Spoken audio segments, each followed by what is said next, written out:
Assalamualaikum warahmatullahi wabarakatuh.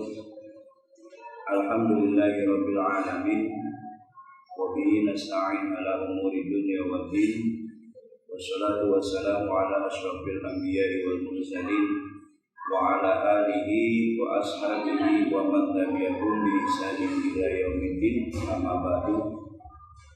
Puji syukur kepada Allah Subhanahu wa taala atas segala nikmat dan karunia yang Allah berikan kepada kita semua, sehingga sampai hari ini kita masih diberikan kesehatan jasmani dan rohani, sehingga kita masih dapat melaksanakan aktivitas kita sebagai hamba-Nya di alam dunia ini. Mudah-mudahan semua yang Allah berikan dapat kita manfaatkan dengan sebaik-baiknya, dan semoga akan menjadi nilai ibadah di sisi Allah Subhanahu wa taala. Salawat dan salam senantiasa tercurah kepada Nabi Muhammad sallallahu alaihi wasallam yang telah memberikan tuntunan-tuntunan dan ajaran-ajarannya kepada kita semua, baik itu melalui Al-Qur'anul Karim ataupun melalui sunnah-sunnahnya.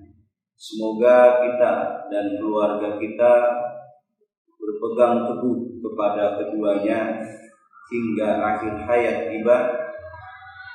Mudah-mudahan kita termasuk orang-orang yang telah diakui oleh Rasulullah sallallahu alaihi wasallam sebagai umatnya dan berhak mendapatkan syafaatul uzma di yaumil qiyamah nanti. Amin ya rabbal alamin. Yang saya hormati Bapak Kepala SMK Taman Harapan, Bapak Iin Solihin beserta para staf, para rekan-rekan kepala program, rekan-rekan guru sekalian, dan yang saya hormati siswa dan siswi SMK Taman Harapan, khususnya kelas 10 yang sedang melaksanakan MPLS melalui daring, karena memang situasi dan kondisinya sampai saat ini kita belum bisa untuk bertatap muka. Kita berharap bahwa kegiatan ini dapat berjalan dengan lancar, sehingga banyak manfaat yang kita dapatkan baik untuk siswa ataupun untuk sekolah. Dan saya akan memperkenalkan diri saya terlebih dahulu sebelum saya memberikan materi tentang kepemimpinan dalam Islam dan bela negara. Nama saya Muhammad Nur Anwar. Kelas yang mata pelajaran yang saya ajarkan adalah PPKN, kemudian juga pendidikan agama, insya Allah juga akan saya ajarkan pada tahun ini. Kemudian saya juga nanti menjadi wali kelas dari kelas 10. Mudah-mudahan apa yang sudah diamanahkan oleh saya secara pribadi baik untuk pelajaran dan wali kelas ini dapat saya laksanakan dengan sebaik-baiknya.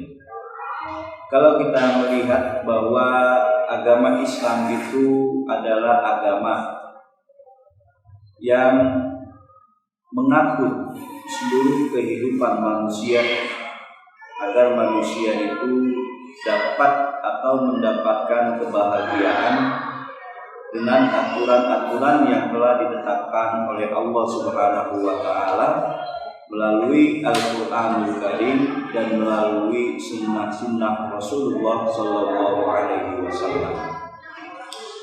Karena kedua ini merupakan pedoman pokok yang harus kita pegang dan kita laksanakan ajaran-ajaran tersebut.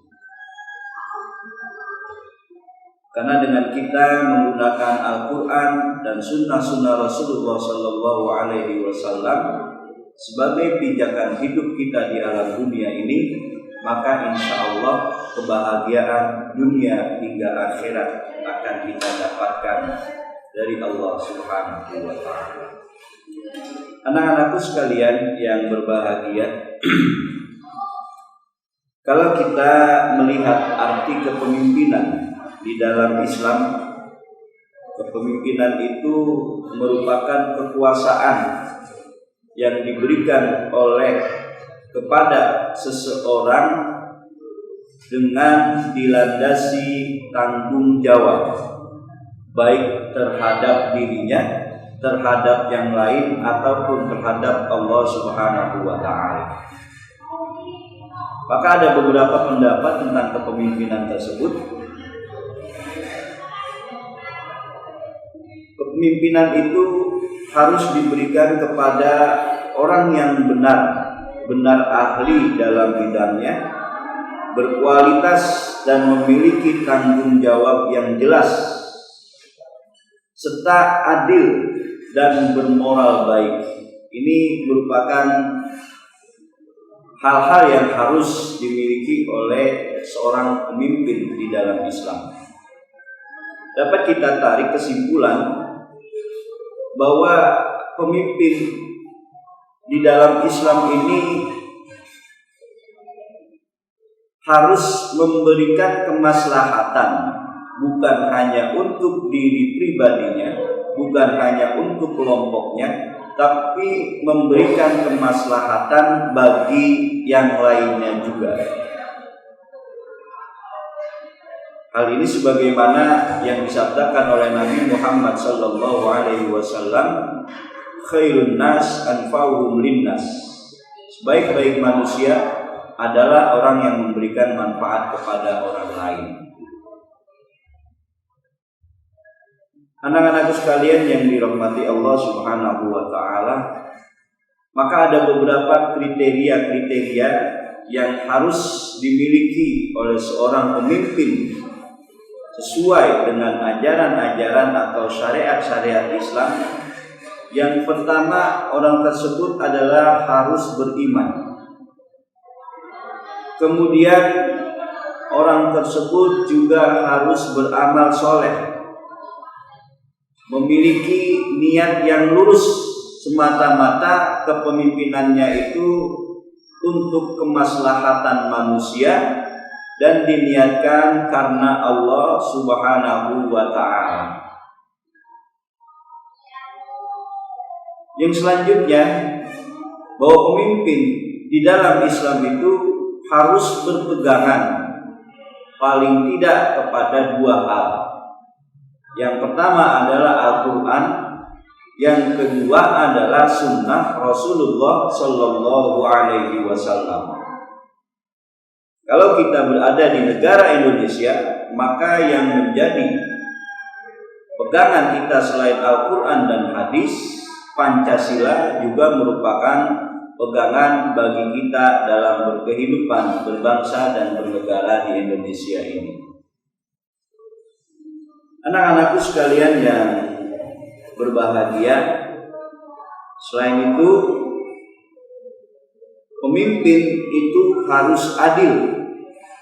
Dia tidak memihak kepada kelompok, dia tidak memihak kepada saudara, tapi segala sesuatunya berlandaskan kepada keadilan, berdasarkan kepada hak dan kewajiban dari anggota-anggota yang dipimpinnya. Karena tadi saya katakan bahwa pemimpin di dalam Islam itu bertanggung jawab, bukan hanya kepada manusia, tapi dia harus bertanggung jawab terhadap Allah, kepada Allah Subhanahu wa Ta'ala. Oleh karena itu, seorang pemimpin itu juga harus mempunyai ketegasan. Dengan ketegasan yang ada, maka seorang pemimpin tidak diremehkan oleh yang lainnya. Kalau pemimpin ini mempunyai ketegasan, maka dia mempunyai keluasan untuk memutuskan satu perkara berdasarkan kepada keadilan. Tapi kalau pemimpin yang tidak tegas sehingga mendapatkan tekanan dari kanan, kiri, dari atas dan bawah, sehingga keputusannya cenderung tidak adil terhadap yang lainnya. Dan yang paling penting, tidak boleh ditinggalkan oleh seorang pemimpin, dia harus mempunyai sifat lemah lembut. tidak serta-merta memberikan penilaian-penilaian kepada yang lainnya. Tidak juga sewenang-wenang untuk melakukan tindakan-tindakan yang tidak baik terhadap orang-orang yang dipimpinnya. Kita lihat sebagai uswah kita, Nabi Muhammad SAW merupakan pemimpin yang luar biasa, pemimpin yang hebat, pemimpin yang mempunyai keadilan yang cukup tinggi terhadap masyarakat yang dipimpinnya pada saat itu.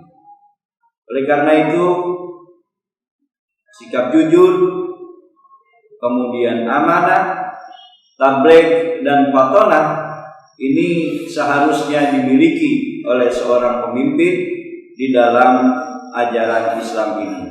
Paling tidak 4 sifat yang ada dalam diri Rasul itu ada dalam diri seorang pemimpin. Sehingga apa?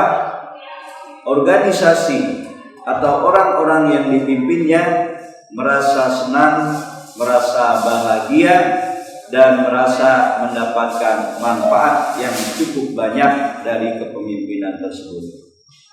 Anak-anakku sekalian yang dirahmati Allah Subhanahu wa Ta'ala. Kalau kita berbicara tentang kepemimpinan, maka kita berbicara juga tentang bela negara. Bela negara merupakan satu kewajiban yang harus dimiliki oleh setiap warga negara terhadap negaranya. Di Indonesia, bela negara ini didasari kepada pasal 27 Undang-Undang Dasar 1945 ayat yang ketiga yang menyatakan mengamanahkan bahwa setiap warga negara berhak dan wajib ikut serta dalam upaya pembelaan negara. Karena negara kita ini letaknya sangat strategis, sehingga ancaman-ancaman baik dari dalam ataupun dari luar negeri silih berganti untuk menghancurkan negara tercinta ini. Maka bagi para pelajar yang baru memasuki usia-usia anak muda, ini sudah seharusnya berpikir secara kritis bagaimana kita atau apa yang akan kita lakukan untuk membela negara tercinta ini. Jangan sampai negara ini porak-poranda, karena merupakan kewajiban bagi kita warga negara untuk membela negara tercinta ini. Saya kasih contoh yang paling gampang yang saat ini yang sedang mengancam negara kita, yaitu pandemi COVID-19. Ini tidak bisa kita remehkan, karena ini bisa menghancurkan perekonomian negara. Ketika perekonomian negara ini hancur, maka negara pun akan ikut hancur dengan sendirinya. Nah, kita sebagai orang yang terpelajar, paling tidak yang bisa kita lakukan sebagai warga negara dalam rangka membela negara kita mengikuti aturan-aturan yang telah ditetapkan oleh pemerintah untuk menjaga jangan sampai kita dan keluarga kita terkena virus COVID-19. Hal ini juga yang dilakukan oleh sekolah, sehingga MPLS yang seharusnya dilakukan kita dengan cara bertatap muka, tapi karena kondisi tidak memungkinkan kita ikut menjaga, maka sekolah pun mengambil keputusan bahwa MPLS dilakukan secara daring dari sekolah ke rumah kalian masing-masing melalui media-media yang sudah ditentukan oleh sekolah. Anak-anakku sekalian, mudah-mudahan kita termasuk orang-orang yang peduli terhadap negara kita. Kita termasuk orang-orang yang bersedia untuk membela negara kita, untuk membela keutuhan negara kita, sampai nanti negara kita kembali kepada kemakmuran yang dirasakan oleh seluruh rakyat Indonesia. Demikianlah materi kepemimpinan dalam Islam dan bela negara yang saya sampaikan pada siang hari ini sebagai bahan untuk materi MPLS. Mudah-mudahan bermanfaat untuk kita semua. Billahi taufiq wal hidayah. Wassalamualaikum warahmatullahi wabarakatuh.